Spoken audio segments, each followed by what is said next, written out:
Los menores deben estar en compañía de los padres o un adulto responsable. Contiene sistema closed caption. Este programa fue financiado con recursos del Ministerio de las TIC.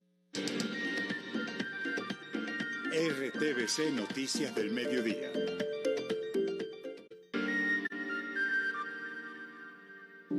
Lupa en las nóminas paralelas. El presidente Petro ordenó desmantelarlas y además eliminar gastos suntuarios en entidades públicas. Por cuarta vez es radicado en el Congreso de la República el proyecto de ley que prohíbe el fracking en Colombia. La propuesta cuenta con el respaldo del Gobierno Nacional. Alerta por viruela del mono en Bogotá. Ya hay 41 casos confirmados. Ordenan aislamiento para casos sospechosos. Desde hoy, acompañantes podrán entrar al aeropuerto El Dorado para despedir a los viajeros. Alerta por desplazamientos en Segovia y Remedios, Antioquia. Campesinos han tenido que dejar sus tierras por enfrentamientos entre el Clan del Golfo y disidencias de las FARC. En deportes, James Rodríguez está lesionado. Mientras el jugador calificó de rumor la noticia, el técnico del Al Rayyan confirmó la baja del colombiano. Y en cultura, hoy inicia el Petronio Álvarez en Cali. La fiesta más importante del Pacífico tiene como invitado a Brasil.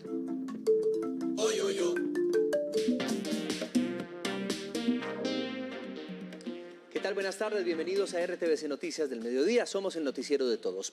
El presidente Gustavo Petro le pidió a los funcionarios de gabinete en el Consejo de Ministros terminar las nóminas paralelas en las entidades del Estado. José Fernando, televidente, se entiende como nóminas paralelas los contratos que cumplen funciones iguales o similares a los empleados públicos. John López, buenas tardes, usted con más detalles, adelante.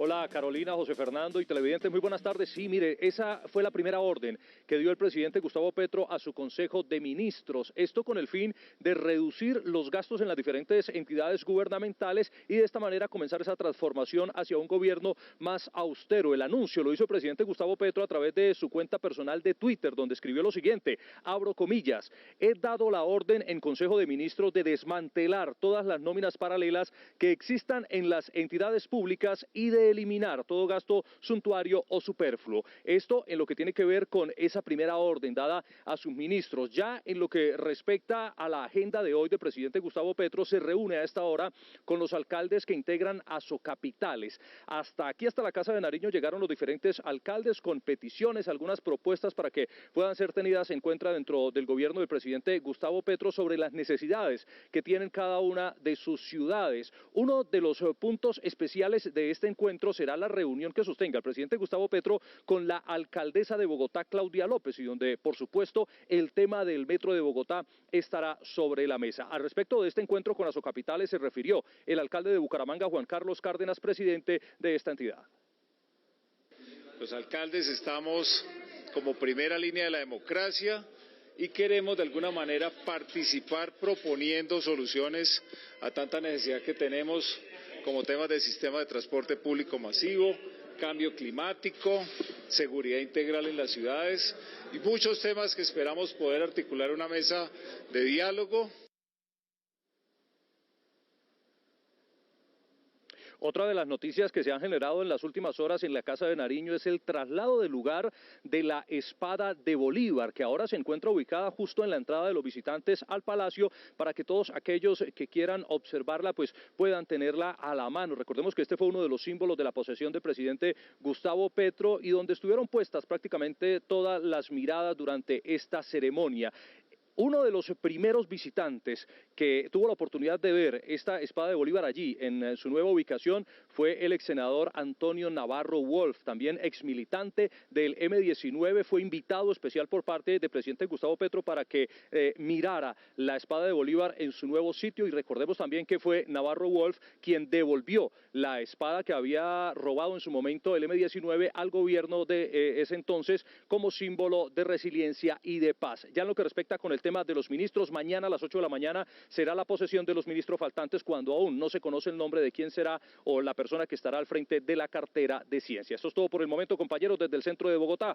John López, RTVC Noticias, conectados 24/7. Claro que sí, John, muchas gracias. Y más de 70 parlamentarios radicaron en el Congreso de la República el proyecto de ley para prohibir el fracking en Colombia. Saludamos a esta hora a nuestra compañera Luisa Barberi. ¿Qué tal, Luisa? Para que nos cuente además todos los detalles. Luisa, buenas tardes. José Fernando y televidentes, muy buenas tardes. Yo les cuento que es la cuarta vez que este proyecto de ley es radicado aquí en el Congreso de la República. Un proyecto que prohíbe el fracking, la explotación y producción de yacimientos no convencionales de hidrocarburos. Este proyecto cuenta con el respaldo del Gobierno Nacional, pues recordemos que fue una de las propuestas de Gustavo Petro en campaña, por lo que en la radicación de este proyecto estuvieron presentes tanto la ministra de Medio Ambiente como de Minas y Energía. El proyecto de ley busca prohibir de manera definitiva la explotación de yacimientos no convencionales y ordena la formulación de una política de transición justa. Hoy hay unos contratos firmados que se van a respetar y tengan la seguridad los colombianos, el empresariado, los gremios, que vamos a hacer una transición responsable, que aquí no vamos a hacer saltos al vacío y que vamos a generar la seguridad energética mientras hacemos la transición, para que la economía siga avanzando. La iniciativa pretende también la detención de proyectos piloto de fracking en Puerto Wilche, Santander, impulsados por el gobierno anterior. Los mismos contratos piloto básicamente no tienen ningún sentido si se prohíbe el fracking. ¿Usted para qué va a investigar una práctica que no va a ejecutar? Y lo otro es que en Colombia, en la jurisprudencia, el principio de precaución y con una decisión pública de Estado desde el Congreso de la República nos permitiría frenar los contratos que ya están firmados. Más de 80 congresistas acompañaron la radicación de la idea. Tenemos mucha seguridad sobre la aprobación del proyecto. Nosotros tenemos una mayoría sólida en la Comisión Quinta, una mayoría de 14 integrantes, 12 hacen parte del Acuerdo Nacional. 6 de las fuerzas alternativas que apoyaron desde el comienzo a Gustavo Petro. Es muy productivo este proyecto que se apruebe porque la política ambiental debe ser una política preventiva. El ambiente debe estar como centro y como eje transversal de cualquier política de desarrollo productivo. La ministra de Ambiente afirmó que la erradicación de este proyecto y la reforma tributaria con los impuestos a las exportaciones de hidrocarburos son los primeros pasos para generar un futuro económico y social sustentable.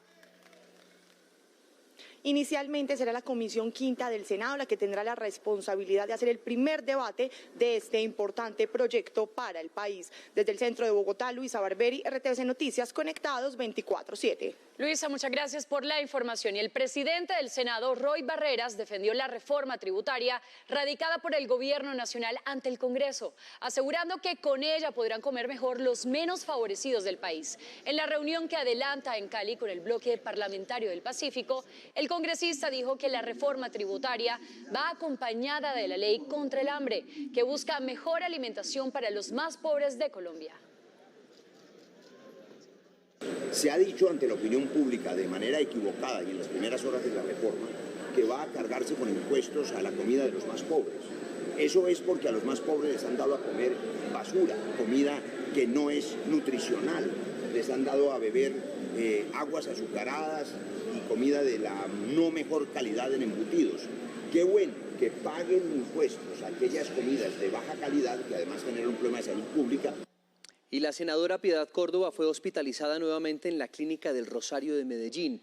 Según el centro asistencial, la senadora entró por urgencias y está bajo observación médica. Cabe recordar que la senadora estuvo internada el pasado 17 de julio por una infección. En Bogotá, las autoridades de salud ordenaron el aislamiento de los casos sospechosos de viruela del mono hasta ser descartados. Hasta el momento en la ciudad se han confirmado 41 pacientes infectados en la capital del país. Desde la Secretaría de Salud informaron que se cuenta con un sistema de vigilancia en salud pública y red de atención robusta para la respuesta ante este virus. Y hasta el momento no se nos ha presentado ningún inconveniente, toda vez que el número es muy pequeño.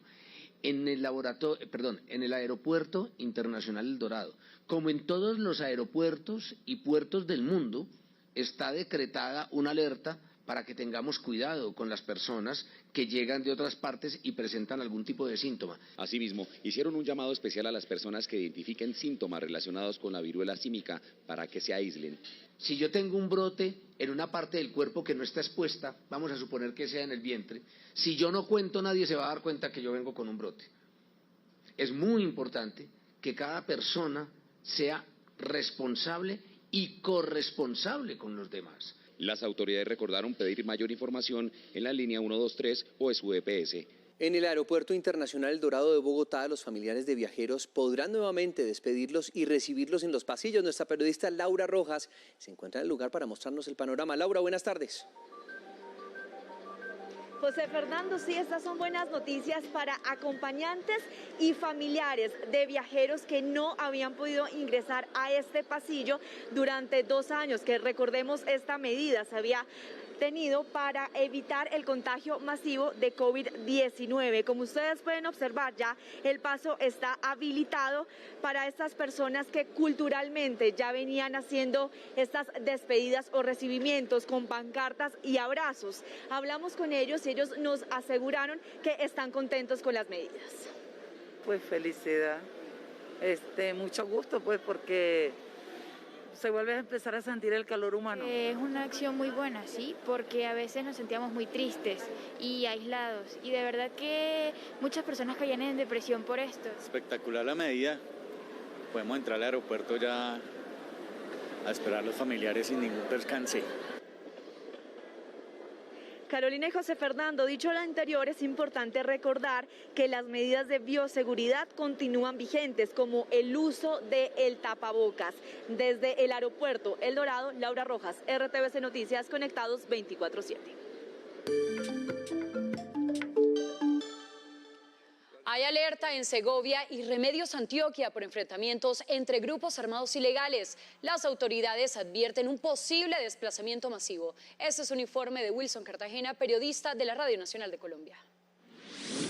La disputa territorial y los constantes enfrentamientos entre los grupos armados ilegales en municipios de Segovia y Remedios han generado desplazamientos, miedo y zozobra entre los habitantes de estos territorios. Allí la Defensoría del Pueblo emitió la alerta 052 del 2018 con el fin de proteger a las comunidades.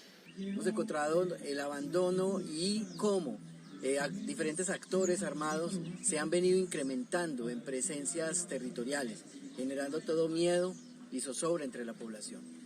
Que este sea un llamado al nuevo presidente de la República para que se acuerde de estas comunidades olvidadas y que por fin puedan gozar estas comunidades de la paz. De acuerdo con los defensores de derechos humanos, en estos territorios se ha presentado la omisión del Estado, situación aprovechada por los grupos armados ilegales para su fortalecimiento. Radio Nacional de Colombia y RTVC Noticias, conectados 24/7. Nuevos hechos de violencia en Antioquia. 2 hermanos fueron asesinados en el oriente antioqueño. Los asesinatos ocurrieron en el municipio de Argelia, cuando al parecer hombres encapuchados y armados ingresaron a la vivienda y dispararon contra Santiago y Yidar Durán, de 21 y 32 años de edad. Las autoridades investigan quién estuvo detrás de lo ocurrido.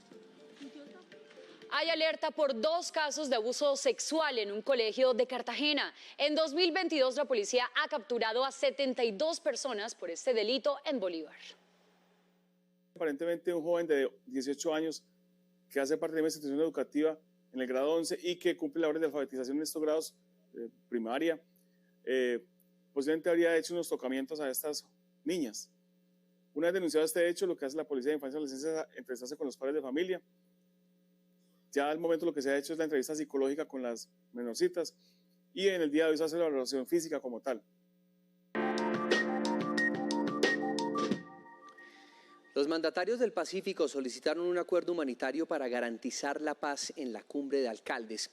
Resaltaron que en esta región está la mayor producción de droga que es enviada fuera del país. Caterina Estacio, periodista de la Radio Nacional, con más información. Buenas tardes. Y en este segundo día de la primera cumbre de alcaldes y alcaldesas del litoral pacífico ya se comienzan a ver algunas conclusiones e incluso preocupaciones que hay en común entre los mandatarios. Por ejemplo, el tema de la violencia en los territorios y también la seguridad. El alcalde de Buenaventura, Víctor Hugo Vidal, ha pedido al gobierno nacional un acuerdo humanitario. Entonces hay que permitirle a cada una de esas organizaciones armadas que se autocaractericen y que expresen sus propias propuestas, y el Estado y la sociedad entender que son propuestas diferenciales. Mientras tanto, la alcaldesa de Timbiquí, en el departamento del Cauca, Yadira Amú, ha dicho que esta es una carta de navegación para los próximos 4 años. Podamos tener un plan remate que nos permita revisar esos proyectos PEDET que se quedaron allí en el tintero, pero que sin duda alguna pueden impactar de manera positiva la vida de los habitantes del litoral del Pacífico colombiano. En la cumbre se encuentran a esta hora Roy Barreras, presidente del Senado, y también el ministro de Hacienda, José Antonio Ocampo, entregando detalles de lo que es la reforma tributaria. Se espera que en las próximas horas el cierre lo realice el presidente de la República, Gustavo Petro, y la vicepresidenta, Francia Márquez. Radio Nacional de Colombia y RTVC Noticias, conectados 24/7. 4.700 niños en Lebrija, Santander, no han vuelto a clase por las malas condiciones de la infraestructura de un colegio. Padres y estudiantes exigen a las autoridades una atención prioritaria a la situación. Con el techo lleno de moho, las paredes agrietadas e innumerables goteras, 4.700 estudiantes del Colegio Integrado Nuestra Señora de las Mercedes en Lebrija deben tomar sus clases. Algunos alumnos no han podido retomar sus estudios porque no hay 10 docentes. Varios de los niños se niegan a tomar clases en estas condiciones. El colegio se está deteriorando demasiado, la placa está que se cae, los baños están obsoletos. Faltan profesores. La secretaria de Educación Departamental anunció que junto con la alcaldía se realizarán en el próximo semestre las inversiones para mejorar la estructura educativa. En este momento, pues el señor alcalde tiene priorizados para este segundo semestre el arreglo de estas instalaciones en el Colegio Colmercedes. La secretaria anunció que está por nombrarse un nuevo docente y llegar otro por traslado desde Puerto Wilches. En Bucaramanga, Santander, un fuerte vendaval causó daños en 18 viviendas. Las autoridades realizan labores de limpieza luego de la caída de varios árboles. Joana Niño, buenas tardes. Compañeras y televidentes, muy buenas tardes. En este momento me encuentro ubicado en el barrio El Rocío, esto es al sur de Bucaramanga, en uno de los puntos que se vio afectado por la caída de un árbol durante varias horas de la noche. Estuvo obstaculizado el tránsito vehicular. A esta hora, equipo de bomberos de Bucaramanga está realizando las respectivas labores para terminar de retirar este árbol. En otros 11 puntos de la ciudad también se vieron afectados por la caída de este árbol que generó taponamiento vehicular. Algunos de ellos pudieron ser intervenidos de manera inmediata, otros por la magnitud y porque se encontraban líneas energizadas, los estamos haciendo hoy en compañía de alumbrado y de la electrificadora. El comandante ha hecho un llamado a la comunidad de tener un poco de paciencia, ya que estos trabajos se van a extender hasta las horas de la tarde. Desde Bucaramanga, Santander, Joana Niño para RTVC Noticias. Estamos conectados 24/7.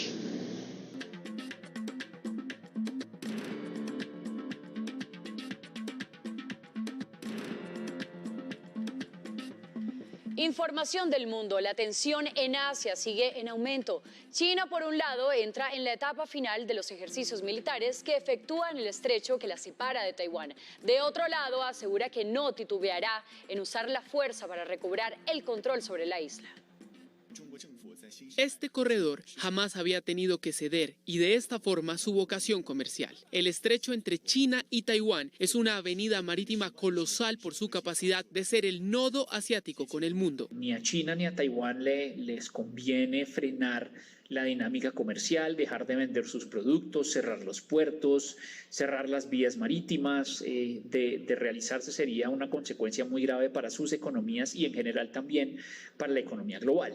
Tecnología de punta y petróleo eran sus habituales transeúntes y desde hace 200 horas es más escenario de alistamiento de una fricción militar sui generis. Algunos de los misiles lanzados por China hacia el este de Taiwán impactaron en las zonas económicas exclusivas de Japón y de Filipinas. China vía comunicado en todos los idiomas, afirma que el uso de la fuerza será recurso en su baraja de acciones si a ello debe apelar para controlar la isla que logra admirar desde sus costas. Tenemos ejercicios que pasan frecuentemente esta línea media hacia el territorio de Taiwán y eso por supuesto mantendrá las tensiones muy elevadas. Taipei, ante tal aseveración, reposa en estas fuerzas su resolución de defensa a sus 36.000 kilómetros cuadrados, la soberanía sobre ellos y la democracia que palpita allí. Una sola persona y su agenda desde América consiguió detonar este panorama, que Beijing sostiene y que el mundo observa, porque tiene talante de ser un diferendo de una escala sin precedente alguno. La crisis política en Perú tiene un nuevo episodio. Esta vez los señalamientos contra Pedro Castillo llegan a otro nivel con el allanamiento del Palacio de Gobierno. Dentro de las investigaciones, algunos de sus familiares son señalados de ser parte de una estructura de corrupción. Quienes hoy buscan quebrantar el orden constitucional y democrático son los mismos que denunciaron un fraude electoral inexistente. La cotidianidad de quien lidera al Perú se ve así.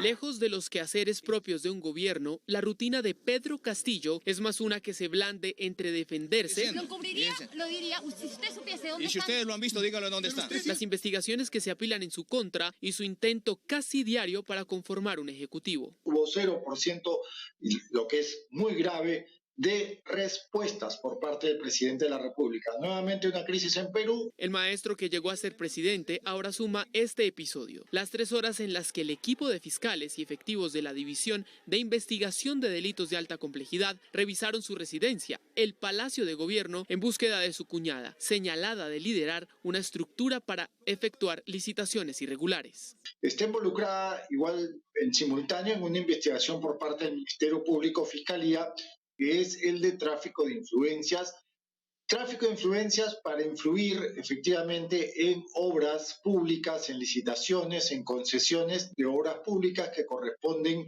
a la región desde donde se inició políticamente Pedro Castillo. Para Castillo, el acto se trató de confabulación entre parte del Congreso, Fiscalía y un sector de la prensa. Para el Poder Judicial, de una diligencia al lugar para esclarecer lo que ocurre con el Ejecutivo, cada vez más endeble y con ello todo el Perú. Y la guerra en Ucrania sigue activa y esta vez los ataques hacen que las hostilidades vuelvan a intensificarse luego de un leve apaciguamiento. La Fuerza Aérea Ucraniana se atribuye la destrucción de 9 aviones de combate ruso en regiones aledañas a Crimea. Mientras Moscú desmiente esa versión, concentra los bombardeos en ciudades como Nikopol, dejando decenas de muertos y heridos. Estas imágenes en México corresponderían a lo que ha sido denominado como narcobloqueos, incendios intencionales a establecimientos comerciales de una reconocida cadena y principales avenidas en Irapuato y otras ciudades hacen parte de la estrategia criminal. Autoridades locales confirmaron algunas detenciones luego de estos hechos.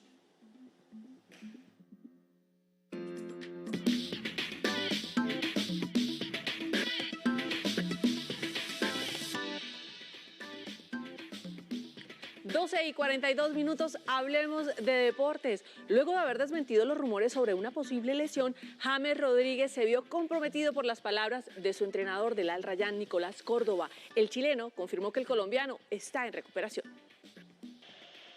Perdidas las cuentas de la novela James Rodríguez y un nuevo capítulo en su historia futbolística, las palabras del volante colombiano volvieron a quedar en entredicho. James está cada vez mejor, lo estamos esperando. Después de haber asegurado en sus redes sociales que no sufría una lesión y que la información era falsa, su técnico en el Al Rayyan, Nicolás Córdoba, lo desmintió. Lamentablemente él recibió un golpe y no está disponible. Cuando él le toque estar disponible y esté en condiciones de poder jugar, de poder apostar, seguramente lo va a hacer. Además de confirmar que James sufrió un golpe y que será baja durante varios días, el chileno confirmó que quiere contar con el colombiano para lo que resta de la temporada. Esperemos que luego se ponga a punto para poder disfrutar de él. Pero en este momento lo estamos esperando que él se pueda poner en las mejores condiciones. Mientras tanto sigue la incertidumbre. No se sabe cuánto tiempo de recuperación tendrá el volante y tampoco se sabrá si se queda en el fútbol de Qatar o si viaja a Europa a conseguir un nuevo sueño. Hoy a las 2 de la tarde, el Eintracht Frankfurt de Rafael Santos Borré enfrenta al Real Madrid en la Supercopa de Europa. El duelo será en el Estadio Olímpico de Helsinki, en la capital de Finlandia. El Eintracht Frankfurt de Rafael Santos Borré se mide al Real Madrid.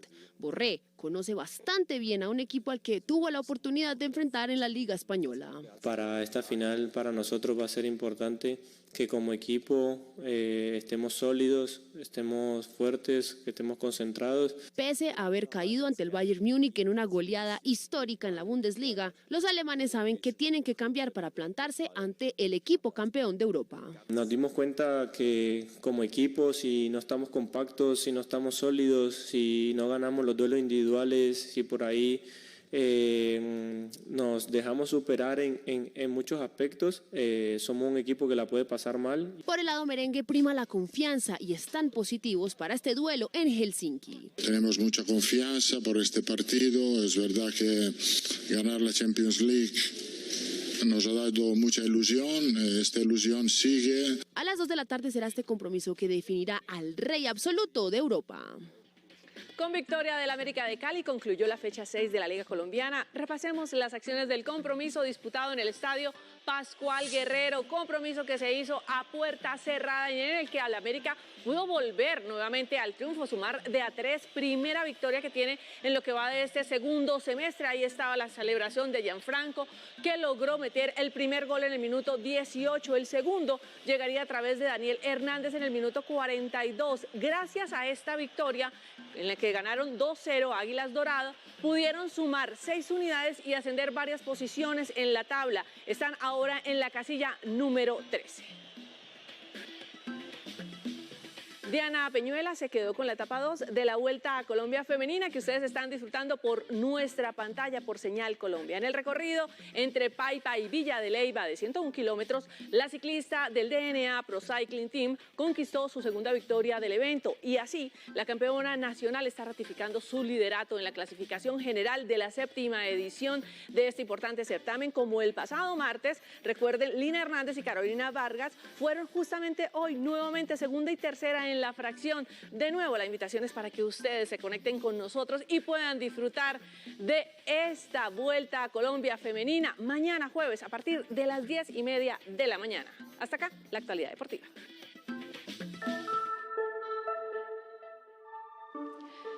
Llegamos a oportunidades. Atentos porque Google puso a disposición cursos gratis para aprender o mejorar los conocimientos informáticos. Les contamos cómo pueden inscribirse.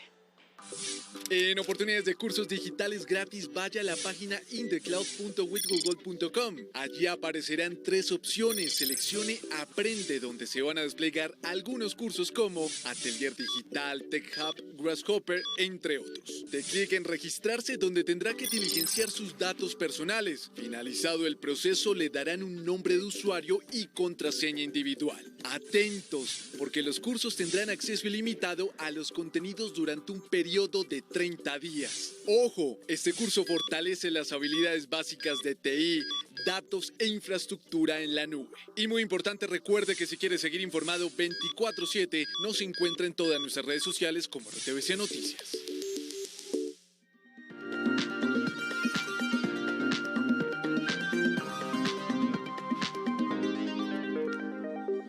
Inicia en Cali el Festival Petronio Álvarez, la fiesta musical más importante del Pacífico. Irá hasta el próximo 15 de agosto. El Petronio Álvarez se tomará la Ciudadela Unidad Deportiva Alberto Galindo de Cali a partir de hoy hasta el 15 de agosto. Por primera vez habrá un país invitado. Brasil llegará con sus ritmos y tradiciones. Tenemos el festival de la cultura afro más grande de América Latina. Y en ese sentido queremos ser la casa de la diáspora africana. 44 agrupaciones musicales de Cauca, Valle del Cauca, Nariño y Chocó harán presencia en las actividades culturales y artísticas programadas.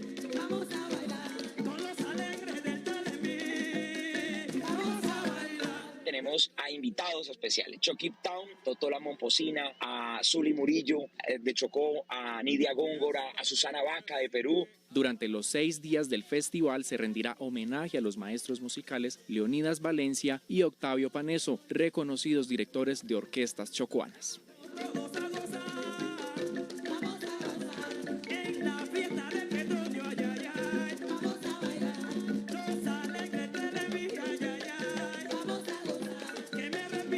Y así termina RTVC Noticias del Mediodía. Recuerden que estamos conectados 24/7 también en www.rtvcnoticias.com. La tengo que invitar al Petronio a tomar biche, al Petronio, al festival, a la Feria de Cali. Mira, y a mover así, a mover el pañuelo blanco. Eso tiene su ciencia. Y en nuestras redes sociales ustedes ya no saben que nos encuentran en Twitter, Facebook, Instagram, TikTok, YouTube y Telegram como RTVC Noticias. Muchas gracias por estar.